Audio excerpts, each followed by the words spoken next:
ఇరాన్‌లో ఏదో పెద్దగా చేయబోతున్నారు. అది ఇరాన్ వల్ల లేకపోతే అమెరికా వాళ్ళు చేయబోతున్నారో తెలియదు గానీ, మొత్తానికైతే వరుసగా భూకంపాలైతే వస్తున్నాయి.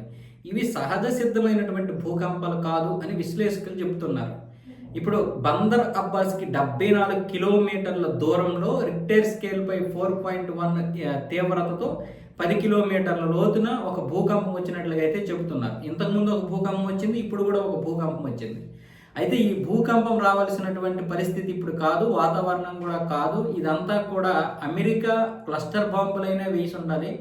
లేదంటే ఇరాన్ ఏదైనా అణ్వాయుధాలకు సంబంధించి పరీక్ష అయినా చేసుండాలి. ఎందుకంటే ఇరాన్ దగ్గర 10, 11 అణ్వాయుధాలకు సరిపోయినటువంటి యురేనియం కూడా శుద్ధి చేసుంది.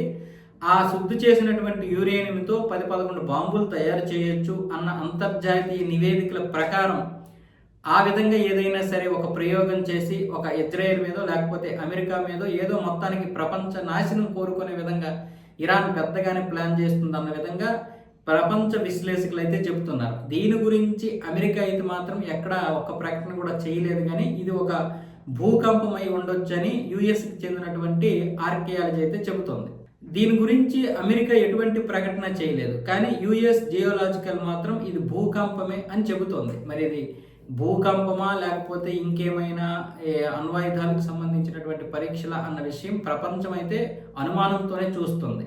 ఎందుకంటే ఇరాన్కి మరొక మార్గం లేదు. ఇప్పటివరకు అయితే రష్యా సహాయంతో అయితే యుద్ధం చేయగలుగుతుంది. రష్యా పరోక్షంగా మాత్రమే సహాయం చేయగలుగుతుంది ఈ ఇంటెలిజెన్స్ ప్రకారం. సో ఇలాంటి పరిస్థితుల్లో ఇక పరిస్థితి మించిపోయి ఇరానే నాశనం అయిపోతుంది అనుకున్నప్పుడు ఈ యొక్క అణ్వాయుధాలతో దాడి చేయాలనే ఉద్దేశం ఇరాన్కి ఉండినా ఉండొచ్చు.